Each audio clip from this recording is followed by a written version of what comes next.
بسم اللہ الرحمن الرحیم۔ ڈاکٹر فاسٹس 12/11/2019 کے نام سے جو اسٹڈی میٹیریل میں نے آپ کے ساتھ شیئر کیا ہوا ہے اس کے پیج نمبر 8 سے انشاءاللہ آج ہم اپنے لیکچر کا آغاز کریں گے، اور پیج نمبر 8 پہ اس پلے کی سمری اور اس کا کریٹیکل انالیسس دیا ہوا ہے، یہ اس کی ہیڈنگ ہے، اور آج ہم انشاءاللہ فرسٹ ایکٹ پہ بات کریں گے۔ پلے جب سٹارٹ ہوتا ہے تو وہ پرولوگ سے، ڈاکٹر فاسٹس کرسٹوفر مارلو نے جب سٹارٹ کیا تو اس نے پرولوگ سے سٹارٹ کیا۔ تو پہلے پارٹ میں ہم اس کے چیپٹر 1 اور 2 کے بارے میں بات کریں گے، ایکٹ 1 سین 1 اور سین 2 کی بات ہوگی۔ پرولوگ کورس جو اناؤنس کرتا ہے کہ سٹوری جو ہے یہ وارز جنگ کی نہیں ہوگی، نہ ہی رائل کورس میں لو افیئر سے ہوگی، نہ ہی گریٹ ڈیڈز کے بارے میں ہوگی، بلکہ یہ فاسٹس کی داستان ہے۔ فاسٹس جو ہے وہ آرڈینری پیرنٹس کا بیٹا تھا جو کہ جرمنی کے شہر روڈز میں پیدا ہوا، اور جب وہ بڑا ہوا تو وہ وٹنبرگ رہنے کے لیے اپنے رشتہ داروں کے ہاں رہنے کے لیے گیا، اور وہیں اس نے یونیورسٹی میں تعلیم حاصل کی۔ اپنے گریٹ ٹیلنٹ کی وجہ سے اس نے اپنی سٹڈیز کو جلدی کمپلیٹ کر لیا اور وہ ڈیوینٹی کا ڈاکٹر بن گیا، اور وہ تھیولوجیکل میٹرز کے معاملات میں اپنی بریلینس کی وجہ سے پہچانا جاتا تھا۔ لیکن لیکورس کی سٹوری کو ایلوڈ کرتے ہوئے کورس یہ کہتا ہے کہ فاسٹس جو ہے ویکسن ونگز ڈیڈ ماؤنٹ ابو دا ریچ، کہ فاسٹس نے اپنی حدوں سے کراس کرنے کی کوشش کر دی۔ اس نے نیکرومینسی کو اسٹڈی کرنا شروع کر دیا، بلیک آرٹس کو، اور تھیولوجی کی بجائے اس نے میجک سے پیار شروع کر دیا، اور یہی مین ہے جو کہ دراصل اس اسٹڈی کے اندر موجود ہے۔ This is the man now sitting in his study. یہ تھی فرسٹ پیراگراف کے بارے میں ہماری بات چیت کی، جس میں اس نے کرسٹوفر مارلو نے تھوڑا سا اس کا تعارف کروایا۔ تو پرولوگ کے بعد اگلا جو ایونٹ ہے وہ ہے اس کا پہلا سین، جس کے بارے میں بھی ہم بات کریں گے۔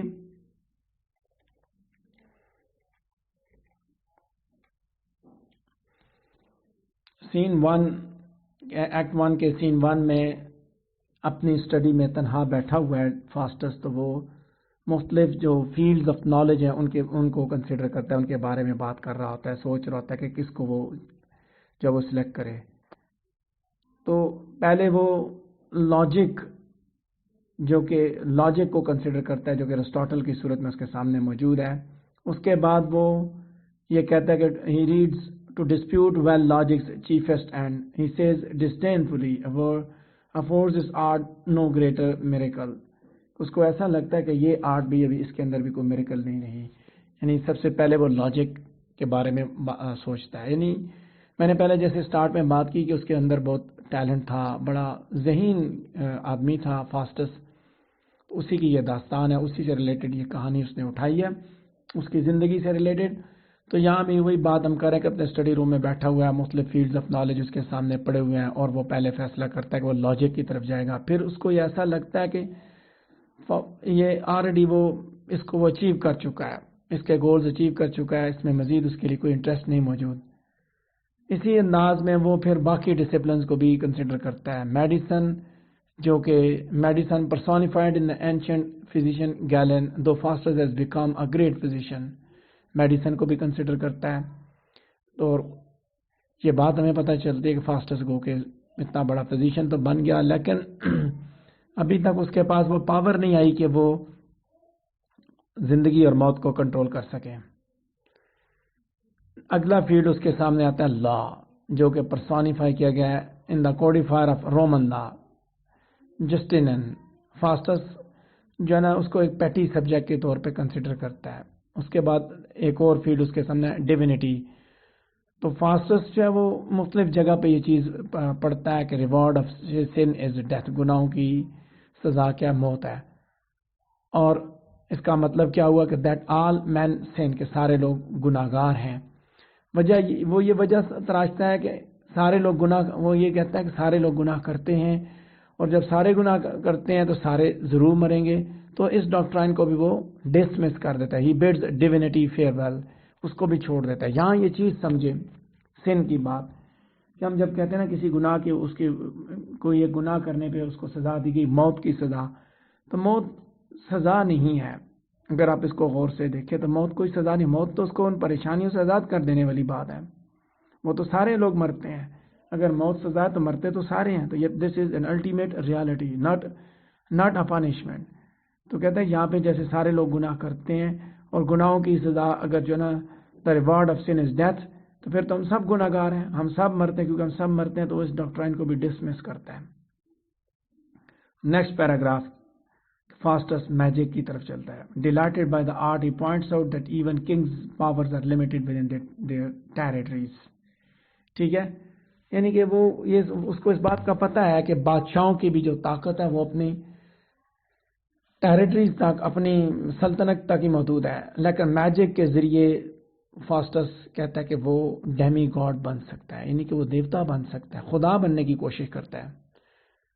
یہ اس سے پہلے سین کے اندر آپ نے دیکھا کہ فاسٹس جو وہ بیٹھا ہوا ہے، اس کے سامنے وہ سارے کے سارے وہ فیلڈز پڑے ہوئے ہیں. اس نے بڑی اسٹڈی کر لی اور وہ فیصلہ کرتا ہے کہ کس فیلڈ کو آخر وہ فائنل ڈیسائیڈ کرے گا. تو یہاں آ کے آپ نے دیکھا کہ اس نے فائنلی اس کو سلیکٹ کر لیا، میجک کو سلیکٹ کیا. فاسٹس کا ملازم ہے ویگنر. وہ آتا ہے اور فاسٹس جو ہے اس کو یہ کہتا ہے کہ وہ اس کے دوست والڈیز اور کورنیلیس کو بلائے. تو ویگنر چلا جاتا ہے. یہاں میں ہمارے سامنے دوسرا کردار متعارف ہوا، اس کا نام ہے ویگنر. ٹھیک ہے، اس کے بعد دو کردار ہمارے سامنے اور بھی متعارف ہوتے ہیں. ویگنر آتا ہے ملازم ہے، اس کے بعد دو اور کردار متعارف ہوئے، والڈیز اینڈ کورنیلیس. یہ دونوں کے دونوں ڈاکٹر فاسٹس کے دوست ہیں. تو یہیں پہ آگے نیکسٹ پیراگراف میں فاسٹس یہ ڈکلیئر کرتا ہے کہ اس کے دوستوں کا مشورہ جو ہے وہ اس میجک کے فیلڈ میں پرسو کرنے کے لیے اس کے لیے فائدہ مند ثابت ہوگا. اس کی ڈکلیریشن کو آپ دیکھیں نا کہ دوست بھی اس کے وہی ہیں جو اس کو یہ مشورہ دیں گے. یہاں ابھی ویگنر واپس نہیں آتا، تو گڈ اینجل اور ایول اینجل آتے ہیں. دو نئے کردار، a good angel and evil angel, یہ آتے ہیں. گڈ اینجل فاسٹس کو کہتا ہے کہ وہ اس ایول بک آف میجک کو چھوڑ دے، اس طرف نہ جائے، اس کو منع کرتا ہے. جبکہ ایول اینجل فاسٹس کو کہتا ہے کہ تم میجک میں پرسو کرو اور اس کی بنیاد پہ تم زمین پہ طاقت حاصل کر لو گے. دونوں اینجل، یعنی کہ ایک اس کو آ کے صرف منع کرتا ہے، دوسرا اس کو پرسو کرنے کے ساتھ ایول اس کو نہ صرف پرسو کرنے کا مشورہ دیتا ہے بلکہ اس کا ساتھ ریشنال بھی پرووائڈ کرتا ہے. یہاں یہ بات دیکھیں کہ عقل جو ہے نا، عقل ایک دن وہ کہتے ہیں نا، اقبال نے کہا تھا کہ کود پڑا آتش نمرود میں عشق، کہ عقل ہے میوے تماشائے لبے بام ابھی. یہاں پہ بھی سچویشن ہے کہ جو عقل تھی، جو عشق تھا، اس نے کوئی لاجک نہیں دیا. گڈ اینجل نے آ کے کوئی لاجک نہیں دیا، اس کی مثال اس عشق کی جیسے سے کوئی لاجک نہیں دیا. جبکہ ایول نے آ کے اس کو لاجک دیا، جسٹیفیکیشن دی کہ تم اس کی بنیاد پہ طاقت حاصل کر لو گے. سو دونوں چلے جاتے ہیں. اس کے بعد یہیں پہ آگے دیکھیں فاسٹس جو ہے نا وہ خوش ہوتا ہے، انجوائے کرتا ہے جب وہ سوچتا ہے نا کہ وہ اس سارسری میں اسٹرینج جو ہے نا وہ وانڈرز وہ پرفارم کرے گا. کورنیلیس اور والڈیز آتے ہیں، وہ انہیں بتاتا ہے کہ ان کے مشورے نے اس کو کنونس کر لیا ہے اور وہ میجیکل آرٹس کو پریکٹس کرے گا اور وہ میجک کو ہی پرسو کرے گا، کیونکہ اس نے یہ ریئلائز کیا کہ یہی ایک سبجیکٹ ہے جو کہ اتنا واسٹ ہے کہ اس کا مائنڈ اس کو ایکسیپٹ کر سکتا ہے. میں نے پہلے بات کی کہ فاسٹس بہت پڑھا لکھا، بہت ٹیلنٹڈ ڈاکٹر تھا، اسکالر تھا، فلاسفر تھا. والڈیز خوش ہوتا ہے اور وہ یہ سوچتا ہے کہ فاسٹس کی بریلینس اور کے ساتھ ساتھ اس کا تجربہ جو ہے نا وہ ان کو دنیا کے لارڈز بنا دے گا. ٹھیک ہے، حکمران بنا دے گا. ایون کہ and the elements will make them Lords of the earth and the elements of nature it self, کہ زمین اور فطرت کے جتنے ایلیمنٹس ہیں ان سب کا مالک بنا دے گا. کورنیلیس اسے بتاتا ہے کہ اس کی لرننگ جو ہے نا وہی basic learning is sound foundation for necromancy. اس جادو کے اس فیلڈ کے لیے ہی بیسیکلی ہے. ساؤنڈ جو بھی اس کے اندر نالج ہے اس کی جو لرننگ ہے بیسیکلی اس کی اصل بنیاد نیکرومنسی ہے کہ اس میجک کے ذریعے وہ زمین اور سمندروں کے نیچے چھپے ہوئے خزانے تلاش کر سکیں گے. والڈیز جو کچھ کتابیں اس کو سجیسٹ کرتا ہے، ڈاکٹر فاسٹس کو کچھ کتابیں بتاتا ہے کہ وہ کتابیں پڑھے. کورنیلیس اس کو کچھ میتھڈ جو ہے وہ بتاتا ہے، اور فاسٹس جو ہے ان دونوں کو دعوت دیتا ہے کہ وہ اس کے ساتھ رات کا کھانا کھائیں. ہی واز ٹو کنجر دیٹ ویری نائٹ، اور وہ اس رات کو ہی وہ بیسیکلی وہ کنجور کرنے کی کوشش کرتے ہیں کہ وہ جادو والا جادو کا عمل جس کو ہم کہتے ہیں، وہ یہ فیصلہ کرتا ہے کہ وہ اسی رات جو جادو کا عمل کرے گا. یہ تھا ہمارا پہلا سین کہ ایک ہی جگہ پہ ڈاکٹر فاسٹس بیٹھا ہوا ہے. یہاں یہ دیکھیے کہ ڈاکٹر فاسٹس بیٹھا ہوا ہے تو پہلے وہ سوچ رہا ہے کہ اس نے کیا کرنا ہے، اس کے بعد وہ ڈیسائیڈ کر لیتا ہے، اس کے بعد اس کا ملازم آتا ہے، ملازم کے ذریعے وہ دوستوں کو بلاتا ہے. اب دوستوں کے آنے سے پہلے دو اینجل اس کے پاس آتے ہیں، دونوں اپنا اپنا مشورہ دے کے چلے جاتے ہیں. اس کے بعد دوست آتے ہیں جن کے ساتھ وہ ساری بات چیت کرتا ہے. ایک ہی سین ہے یہ، سین 1.1. ٹھیک ہے، پہلے ایکٹ کا پہلا سین. دوسرے سین میں وہ دونوں جو اسکالر ہیں وہ ڈھونڈتے ہیں کہ ڈاکٹر فاسٹس کدھر ہے. وہ ویگنر کی طرف جاتے ہیں اور اسے جو ہے نا وہ اس سے پوچھتے ہیں کہ تمہارا صاحب کدھر ہے، نہیں ہے کہ ڈاکٹر فاسٹس کدھر ہے. ویگنر ان کے ساتھ مذاق کرتا ہے اور وہ اسکالرز کی لینگویج کو مارک کرتے ہوئے وہ جو ہے نا آخرکار ان کو بتاتا ہے کہ ان کا جو ماسٹر ہے وہ والڈیز اور کورنیلیس کے ساتھ ہے. دو اسکالرز ہیں، یہ دو اسکالرز اور ہیں. ٹھیک ہے، وہ اسکالرز جو ہے وہ بڑے پریشان ہوتے ہیں. یہ اسکالرز ہیں، they are horrified because well known to be necromancers. یہ وہ اسکالرز ہیں جو ڈاکٹر فاسٹس کے ساتھ کام کرتے تھے. تو یہ اسکالرز جو ہے بیسیکلی اسی سے جو ڈاکٹر فاسٹس سے اس کے ملازم سے پوچھتے ہیں اس کے بارے میں. تو وہ ان کے ساتھ جو ہے نا پہلے وہ ہنسی مذاق کرتا ہے، ان کی لینگویج کا مذاق اڑاتا ہے، پھر آخرکار ان کو بتاتا ہے کہ وہ والڈیز اور کورنیلیس کے ساتھ ہے. ویگنر چلا جاتا ہے، وہ پریشان ہو جاتے ہیں کہ یہ دونوں تو مشہور جادوگر ہیں، نیکرومینسرز ہیں. تو وہ جو ہے وہ فیصلہ کرتے ہیں کہ وہ یونیورسٹی کا جو ہیڈ ہے ریکٹر اس کو بتائیں گے. یہ دونوں اسکالرز دراصل اس کے ساتھ یونیورسٹی میں کام کرنے والے پروفیسر ہیں جن کے بارے میں ہم نے بات کی. پہلا اسکالر جو ہے نا وہ پریشان ہوتا ہے کہ کوئی بھی اب nothing can help فاسٹس now but the second can say that they must do what they can. پہلا جو ہے وہ اب دیکھیں پہلے اسکالر کی یہ سچویشن ہے کہ وہ ایک دم اب یہ کہہ سکتے ہیں کہ ہمت ہار جاتا ہے. وہ کہتا ہے کہ اب کوئی چیز بھی فاسٹس کو تبدیل نہیں کر سکے، اس کی مدد نہیں کر سکے گی. دوسرا کہتا ہے کہ ہم اپنی کوشش تو کریں کہ they must do what they can, جو کچھ وہ کر سکتے ہیں، جو ان کی استعداد ہے وہ اس کو کریں. ٹھیک ہے، یعنی یہاں اس دوسرے سین کے اندر بھی ویگنر موجود ہے، وہ ملازم موجود ہے اور باتیں ساری فاسٹس کی ہو رہی ہیں. اور یہ دونوں اشخاص وہ ہیں جو کہ اس کے ساتھ کام کرتے ہیں. ہمیں تیسرے کردار کے بارے میں، ایک اور کردار کے بارے میں پتہ چلا، ریکٹر جو کہ یونیورسٹی کا ہیڈ ہے. پیج نمبر 9 پہ اس ایکٹ 1 کے پہلے دو سینز کا انالیسس بھی دیا ہوا ہے. اس پہ بھی اسی کی طرف آگے بڑھتے ہیں. انالیسس اور اس کی فردر جو ہے what I mean to say اس کی critical analysis act 1 scene 1 and 2 اور پرولاگ کا. تو پرولاگ جو ہے ہمیں اسی پیج 9 کے سیکنڈ لاسٹ پیراگراف پہ بات کروں گا کہ پرولاگ ہمیں فاسٹس کی بایوگرافی پرووائڈ کرتی ہے اور ہمیں اس پوائنٹ پہ لے کے جاتی ہے جہاں سے کہانی سٹارٹ ہوتی ہے. یہ لائنز جو ہے وہ کورس نے ڈلیور کی. An homage to Greek tragedy, but unlike Greek tragedy, the chorus in this play is not an integrated character. ٹھیک ہے، اس نے یعنی کہ اسی کو کرسٹوفر مارلو نے وہیں سے گریک ٹریجڈی سے کردار تو اٹھایا لیکن اس انداز سے پیش نہیں کیا، اس طرح وہ کورس انٹیگریٹڈ نہیں ہے. ٹھیک ہے، یہ ایک نیریٹو کی طرح ایکٹ کرتا ہے، appearing only at the beginning and at the end of the play. ٹھیک ہے، پلے کے سٹارٹ اور اینڈنگ پہ یہ سامنے آتا ہے، کورس سامنے آتا ہے. تو پرولاگ کے بارے میں بات کرتے ہیں. پرولاگ ہمیں جو ہے وہ کلاسیکل ورلڈ کے بارے میں وہ پرومیننٹ مینشن دے رہی ہے.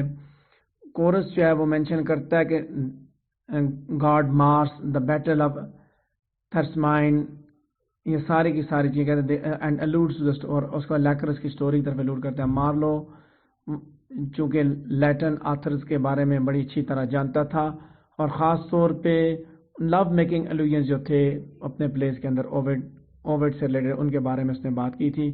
اس سٹوری کا جو allusion to the story of لیکرس foreshadow Faustus's own fate sorry Icarus not لیکرس ایاکرس کی جو کہانی ہے دراصل وہ اسی کو فور شیڈو کرتی ہے فاسٹرز کی فیٹ کو.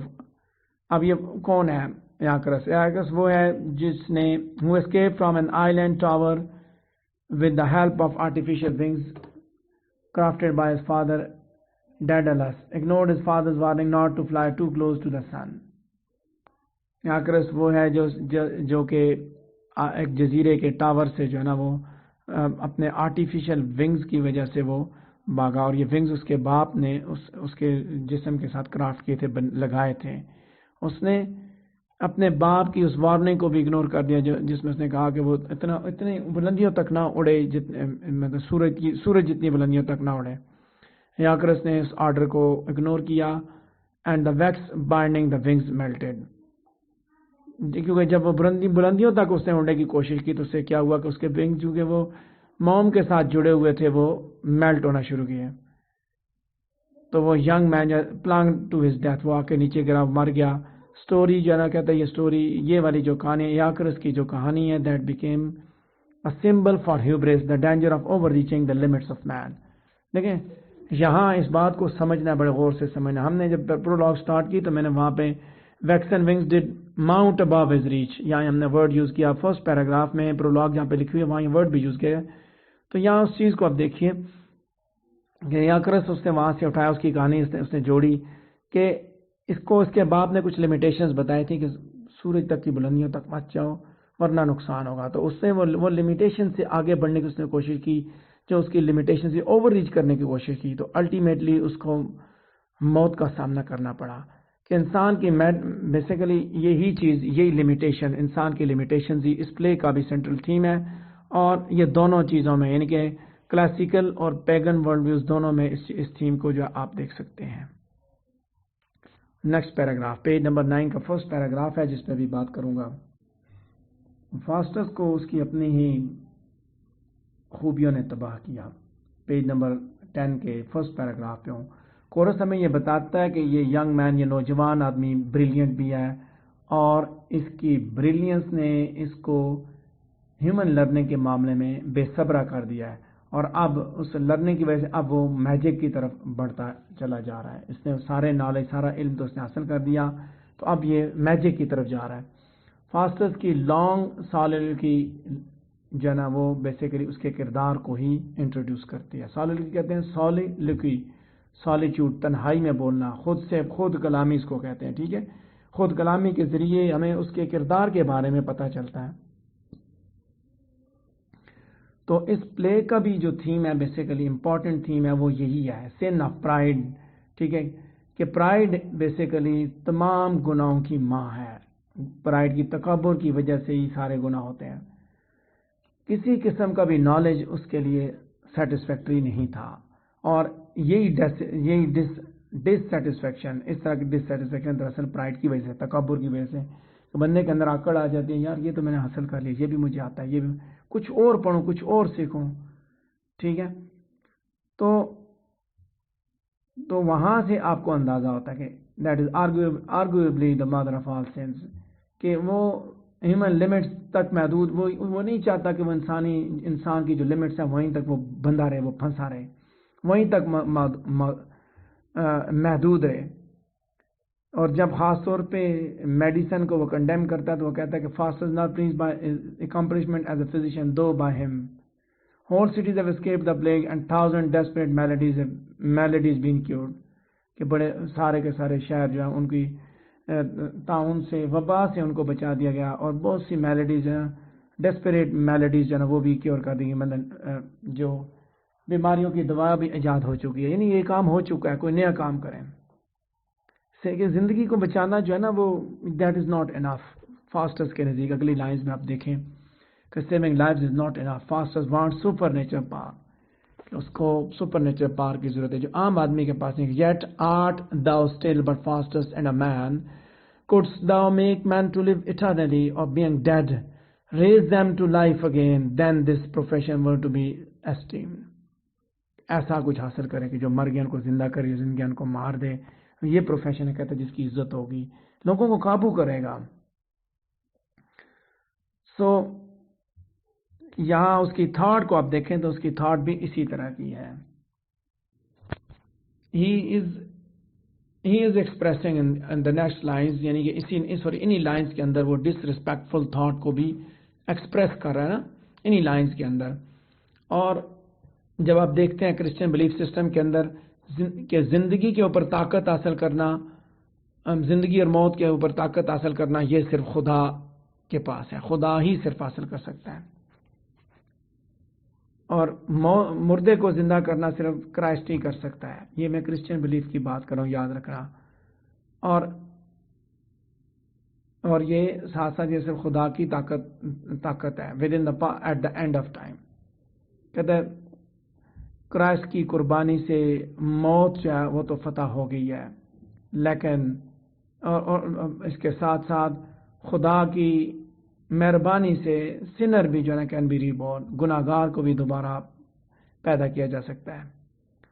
فاسٹس اس طرح کی سیلویشن پہ میں انٹرسٹڈ نہیں ہے, اس کی کوئی دلچسپی نہیں ہے. وہ دراصل بیس ارتھلی موٹیلٹی چاہتا ہے, زمین کے وہ لافانی ہونا چاہتا ہے. لہذا وہ بینگ اے مارٹل بیسیکلی, یعنی کہ he seeks a base earthly mortality. یہ وہ بیسیکلی مطلب اس چیز پہ مطمئن نہیں ہے کہ مطلب مورٹیلٹی پہ مطمئن نہیں ہے. وہ سمجھتا ہے کہ this is subject to the laws of nature and God, کہ خدا کے اس قانون کے معاملے میں وہ اس کے اوپر بھی وہ مطمئن نہیں ہے. دیکھیں یہاں یہ بات آپ نے بڑی اچھی طرح انڈرسٹینڈ کرنی ہے. ڈسرسپیکٹفل تھاٹ ہے کہ کچھ کرسچن بلیف کے حساب سے یہ چیزیں اوپر ساری تھیں, انہیں کو میں نے نیچے ایکسپلین کیا ہوا ہے کہ کچھ چیزیں مذہب نے کسی کے ساتھ جو ان کو منسوخ کیا ہوا ہے اور وہی وہ کر سکتے ہیں. مذہب کے اندر وہ چیزیں مینشن ہیں, تو یہ سمجھتا ہے کہ یہ سارے کا سارا جو ہے نا یہ اس کے نزدیک یہ کوئی سالویشن نہیں ہے, یہ کوئی آپ کہہ سکتے ہیں کہ یہ کوئی کامیابی نہیں ہے. نیکسٹ پیراگراف کہ this sin is Faustus's greatest transgression replicating the sin of Satan himself, کہ ہی اس کا سب سے بڑا گناہ ہے. وہ شیطان کے گناہ کو ریپلیکیٹ کر اس کو کاپی کر رہے ہیں. کرسچن ٹریڈیشن کے مطابق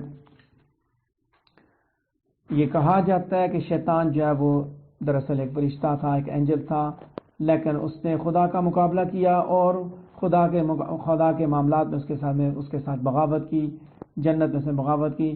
شیطان اور اس کے اینجلز کو شکست ہوئی اور ان کو جہنم میں ڈال دیا گیا. کرسچن تھیولوجی کے مطابق جو ہے وہ خاص طور کرسچن تھیولوجی نے دراصل شیطان کے گناہ کی اس نوعیت کو کافی ڈیٹیل کے ساتھ ڈسکس کیا ہوا ہے. آپ اسکالسٹک ٹریڈیشن کو دیکھیں تو اس کے پیگر, اب یہاں یہ بات بھی سمجھاؤں گا کہ اسکالسٹک ٹریڈیشن ایک طرف میڈیول اسکالسٹک ٹریڈیشن جو ہے وہ that sought to combine pagan learning and methods, reason and philosophy inherited from the classical Greek and Roman thinkers. ٹھیک ہے, اسکالسٹک ٹریڈیشن جو ہے وہ بیسیکلی پیگن لرننگ کو کمبائن کر رہا ہے, لیکن کرسچن تھیولوجنز جو ہے نا ان کی جو سوچ ہے وہ یہ ہے کہ وہ دراصل اینجلک انٹلیکٹ اور ججمنٹ کی بڑی جو ہے نا وہ عزت کرتے ہیں مذہب کے حساب سے. یعنی کہ سیٹن ان کے لیے وہ آرگو کرتے ہیں کہ سیٹن کو جو ہے نا وہ خدا کے ساتھ بغاوت نہیں کرنی چاہیے تھی, کیونکہ وہ خدا کے ساتھ مقابلہ کرنے میں کامیاب کبھی بھی نہیں ہو سکتا تھا. اور کہتا ہے کہ سیٹن کا گناہ یہ نہیں ہے کہ وہ خدا کے جو وہ ریپلیس کرنا چاہ رہا تھا, بلکہ دراصل اس کا اصل گناہ یہ تھا کہ وہ خدا سے آزادی چاہتا تھا. اور یہی چیز اس نے جان ملٹن اپنی لائنز میں بھی اس نے کوٹ کی ہوئی ہے کہ better to reign in hell than to serve in heaven. ٹھیک ہے, سیٹن جو ہے وہ بیسیکلی خدا کی ڈومینین سے علیحدہ ایگزسٹنس کی ایسی جگہ چاہتا تھا جہاں پہ خدا کی طاقت نہ ہو, اور وہ یہی کہتا ہے کہ it means the agonies of hell, foremost of which the separation from God's love. تو دراصل اس کا گناہ وہی ہے, اس نے شیطان کے گناہ کو ہی ریپلیکیٹ کیا، اس کو کاپی کیا ہوا ہے. آگے بڑھتے ہیں نیکسٹ پیراگراف کی جانب کہ یہ گناہ دس سن از فاسٹسٹ گریٹسٹ کہ فاسٹسٹ سن جو ہے نا وہ بیسیکلی اس آرک فینڈ کے بالکل پیرالل ہے، شیطان کے پیرالل ہے. یہ بھی جب وہ پاور حاصل کرنا چاہتا ہے خدا کے مقابلے میں، ناٹ سبجیکٹ، وہ خدا کے ساتھ خدا کا وہ تابع نہیں ہونا چاہتا. فاسٹس کا مسئلہ یہ ہے کہ وہ ہیومن پوٹینشیل کے اوپر لگی ہوئی لمیٹیشنز کو ایکسیپٹ کرنے کے لیے تیار نہیں ہے، ریجیکٹ کر دیتا ہے. اور وہ ہر معاملے میں جو ہے نا وہ کرسچینٹی کی فنڈامنٹل ویلیوز کو ریجیکٹ کرتا ہے. Serving others for example as a physician is not enough, یعنی کرسچینٹی کی جو ویلیوز ہیں ان کو بھی وہ ریجیکٹ کرتا ہے. تو انالیسس کی طرف بڑھتے ہوئے آگے بات کرتا ہوں. یہ پیج نمبر 10 کا سیکنڈ لاسٹ پیراگراف ہے کہ فاسٹس کے گول جو ہے نا مقاصد جو ہے نا وہ کلاسیکل تھاٹ، ہیومن پوٹینشیل جو کلاسیکل تھاٹ ہے اس کے اس لبادے میں اوڑے ہوئے ہیں، ریپڈ ہے وہ. ٹھیک ہے، الیگزینڈر دی گریٹ کی طرح، جو کہ الیگزینڈر گریٹ کی طرح جس کے حالات یہ تھے کہ جب اس نے دیکھا کہ اب زمین کا کوئی خطہ نہیں بچا جس کو وہ فتح کر سکے تو اس نے رونا شروع کر دیا. یعنی کہ وہ فاتح تھا تو اس کو یہ شوق تھے، اس کو اس حد تک کیا کہتے ہیں اس کو، وہ تھا لاسٹ تھی کہ وہ اس نے زمین کے سارے خطے فتح کرنے ہیں. جب اس کو پتا چلا کہ اب کچھ نہیں بچا تو وہ رونا شروع ہو گیا. یعنی کہ ڈیسٹینیشن پا لی نا اس نے، ختم ہو گئی ڈیسٹینیشن، تو وہ سیٹسفائیڈ نہیں تھا اس پہ بھی نا. یہاں پہ بھی یہ ہے کہ فاسٹس بھی جو ہے نا وہ لیس دین ایبسولوٹ کسی چیز پہ مطمئن نہیں ہے.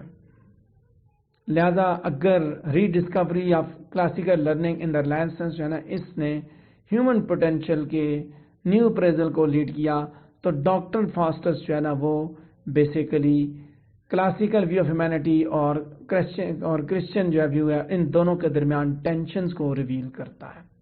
کہ جہاں اس نے یعنی کلاسیکل لرننگ جو ہے نا اس کے ذریعے ہیومن پوٹینشیل کی بات ہوتی ہے، اس کے اندر یہ دونوں چیزیں بتاتا ہے کہ ہیومینٹی کو کس طرح دیکھا جا سکتا ہے کلاسکس کے حساب سے اور کرسچن کے حساب سے. جیسا کہ انسان جو ہے نا وہ کہتا ہے کہ while human being can overreach themselves in the Greek worldview as in Greek tragedies, they do so in the moral framework quite different from that of Christianity. کہ دیکھو کلاسیکل پرسپیکٹو میں اسی طرح ہے نا، کرسچینٹی تو آپ کو کہتے ہیں کچھ لمیٹیشنز ہیں، یعنی مذہب آپ کو دراصل کہتا ہے کہ آپ کی کچھ لمیٹیشنز ہیں، آپ ان لمیٹیشنز کے اندر رہ کے ایکٹ کریں گے. لیکن گریک جو ورلڈ ویو ہے، کرسچینٹی کی جو سوچ ہے، گریک جو سوچ ہے وہ اس طرح نہیں ہے، وہ اوور ریچ والی سوچ ہے، حدوں سے نکلنے والی سوچ ہے، اور وہ that is quite different from Christianity. تو وہیں پہ یعنی کہ گریکس کے جو دیوتا ہیں وہ پیٹی اور کروئل نظر آتے ہیں. آمن seem to be person indifference اور downright hostility of nature. تاکہ دیوتا جو ہے نا وہ گریک ٹریجڈی کے اندر پائسلی ڈپکٹ کیے گئے ہیں، اور ہیومن جو ہے انسان جو ہے نا can be tragically flawed and retain his dependency. لیکن کرسچین ورلڈ ویو میں وہ انسان جو کہ خدا کے ساتھ مقابلہ کرتا ہے اور جو ہیومن لمیٹیشنز کو ایکسیپٹ کرنے کے لیے تیار نہیں ہے، وہ ایک ٹیریبل گناہ گار ہے. ٹھیک ہے، یہ دونوں چیزیں اب میں بتا رہا ہوں کہ اس پلے کے اندر یہ دونوں چیزیں موجود ہیں. جہاں پہ کرسچن کانسیپٹ ہے کہ آپ لمیٹیشنز کے اندر رہیں، اور اگر آپ لمیٹیشنز کے اندر نہیں رہیں گے تو آپ گناہ گار ہوں گے. تو کلاسیکل کی سوچ کچھ تھوڑی سی مختلف ہے. پیج نمبر 10 کے لاسٹ پیراگراف پہ پہنچ چکا ہوں. یہ پلے فاسٹس کو بڑا امپریسو بناتا ہے، گو کہ وہ اپنے ویوز کو ہولڈ رکھتا ہے، قابو رکھتا ہے اپنے اس سلیکٹیو یا امپرفیکٹ انڈرسٹینڈنگ کی وجہ سے. فاسٹس کی شارٹ کمنگ یہ ہے کہ وہ وزڈم کو، نالج کو وزڈم کے اوپر زیادہ فوقیت دیتا ہے، اور وہ خاص طور پہ جب وہ ڈیوینٹی کے بارے میں سوچتا ہے تو وہ یہ الفاظ بولتا ہے کہ if we say that we have no sin, we deceive ourselves and there is no truth in us. اگر ہم یہ سمجھتے ہیں کہ ہم گناہ گار نہیں ہیں، کوئی گناہ نہیں کرتے، اس کا مطلب ہم خود کو دھوکہ دے رہے ہیں کہ گناہ ہر ایک کے اندر موجود ہے. وہ یہ سمجھتا ہے کہ گناہ ہر جگہ پہ ایگزسٹ کرتا ہے. تو آگے بڑھتے ہیں اگلے پیراگراف کی جانب. نیکسٹ پیج پہ جو کہ انہی لائنز کی ایکسپلینیشن میں نے ساتھ دی ہے اگلے پیج پہ، کہ یہ اس اس کا پہلا لیٹر ہے جان کا. فرسٹ یہ لائن جو ہے وہ basically first letter of John کی ہیں. فاسٹس جو ہے نا وہ نیکسٹ اس میں کہتا ہے نیکسٹ پیسج میں امٹ کرتا ہے کہ we confess our sins he who is faithful and just will forgive us our sins and clean us from all unrighteousness. کہ اگر ہم اپنے گناہوں کو ایکسیپٹ کریں گے. دیکھو یہ فرسٹ لیٹر آف جان یہ کرسچینٹی کا ہے, ٹھیک ہے نا, ان کے بائبل کا بیسیکلی یہ حصہ ہے لیٹر آف جان, جس میں میں نے نیچے ایکسپلین بھی کر دیا کہ اگر ہم وہی لائنز میں نے جو ہے نا وہ لائنز آگے کوٹ کر دی ہیں کہ the lines are from the first letter of John. کیا ہے وہ لائنز یہ ہیں کہ اگر ہم اپنے گناہوں کو کنفیس کریں تو وہ جو فیتھ فل ہے وہ ہمیں معاف کر دے گا ہمارے گناہوں پہ, اور ہمیں ہماری اس ان رائٹسنس سے پاک کر دے گا. یعنی ہم پاکیزگی بھی حاصل کر دیں گے اور ہمیں ریڈیمپشن بھی مل جائے گی. لیکن دوسری طرف آپ دیکھیں تو اس ignoring the forgiving aspect of Christianity, ٹھیک ہے, کرسچینٹی کا جو یہ کنسیپٹ ہے فارگیونگ والا, اس کو فاسٹس جو ہے نا وہ یہ چیز فاسٹس کے ٹیمپرامنٹ کو سوٹ کرتی ہے کہ وہ اس معافی والے کانسیپٹ کی طرف نہیں ہے, بلکہ کہتے ہیں کہ to be forgiven one must subject to God, کہ اگر معافی حاصل کرنی اس کا مطلب یہ ہے کہ آپ خدا کے تابع ہو چکے ہیں. تو ہم نے یہ چیز بھی دیکھی کہ اس نے آلریڈی ساری لمیٹیشنز کو اس نے ریجیکٹ کر دیا ہے. امید کرتا ہوں کہ میری باتیں ساری آپ کو سمجھ آ رہی ہیں. I hope so. آگے دیکھتے ہیں کہ اسی اسکرپٹر سے وہ فردر جو ہے نا اسی پیج 11 پہ سیکنڈ پیراگراف ہے کہ فاسٹس takes the selected passage from scripture and makes them appear comic. وہ مذاق اڑاتا ہے ان مذہب کے لائنز کا, بائبل کی لائنز کا, جب وہ کہتا ہے the reward of sin is death. So quoting Romans 6:23 in laconic that in his laconic that's hard usually gets laugh from the audience, کہ وہ blasphemous ہو جاتا ہے مذہب کی جو ہمارے نزدیک جیسے ہم قرآن میں کہتے ہیں نا آیات, اس طرح ان کی جو ورسز ہیں ان کا وہ مذاق اڑاتا ہے, ٹھیک ہے. And by putting together with the passage from first letter of John, Faustus paints the picture of sore and dour Christianity. Sore and dour Christianity picture draw کرتا ہے. کہتا ہے کہ he is able to write off laughing at his Bible quotes in the Latin are followed by his Latin interpretation. یعنی even وہ اس کا بھی مذاق اڑاتا ہے, بائبل کا مذاق اڑاتا ہے, بائبل کی لائنز کا مذاق اڑاتا ہے, مذہب کا جب مذاق اڑائے گا بلاسفیمی کی طرف چلا جائے گا. مارلو کی رائٹنگ جو ہے نا یہاں پہ ہم دیکھتے ہیں بڑے کمپلیکیٹڈ افیکٹس پروڈیوس کریں. ایک طرف فاسٹس جو ہے ہر اس چیز کا مذاق اڑا رہا ہے جس کو ہم سیکرڈ سمجھتے ہیں. اس کی جو کرسچینٹی کی جو تصویر ہے وہ کلیئرلی بائسڈ اور سلیکٹیو ہے. ناٹ ٹو مینشن امپائس نہیں مینشن کرتی بلکہ کہتے ہیں سلیکٹیو ہے. دوسری طرف فاسٹس مذاق بھی کرتا ہے, فنی ہے, اور اس کا جو آڈینس ہے وہ بھی اس کے ساتھ ہنستے ہیں with him in his scholarship. So we are being charmed by Faustus even as we are being shown clear signs of his moral shortcomings. اس اپنی ایگزوبرنٹ سپیچ میں نیکسٹ پیراگراف میں کہ وہ دراصل فاسٹس ہمیں جو ہے اسی چیز کے بارے میں بتا رہا ہے کہ وہ آخر کا میجک کی طرف جائے گا. یہ فاسٹس جو ہے کلاسیکل فاسٹس ہے, the one at home with the wonder and strength of Greek humanity. Later Faustus will fall short of these goals. ٹھیک ہے, he will fall short of these goals کے اس کے اندر وہ انہیں گولز کی he will fall short of these goals. آخر میں ہم دیکھیں گے وہ گولز بھی حاصل نہیں کر سکے گا. سو ویگنر کی جو ماکری ہے اسکالرلی لینگویج میں پروز میں وہ بھی بلیک ورڈز کے اپوزٹ ہے. As in many of Shakespeare plays Marlowe switches to prose for Wagner to suggest the coarse nature of the speaker. یہ جسٹ ایک انالیسز میں نے آپ کے سامنے پیش کیا کہ پہلے ایکٹ میں کیا کیا ہوتا ہے. ٹھیک ہے, کہ ہم نے پرولاگ کی بات کی, پرولاگ کے بعد ہم نے اس کی بات کی, فاسٹس کی بات کی, اس کے گفٹس کی ہم نے بات کی کہ وہ پھر کیسے ڈیسائیڈ کیا اس نے. یہ ساری چیزیں یہاں پہ موجود ہیں.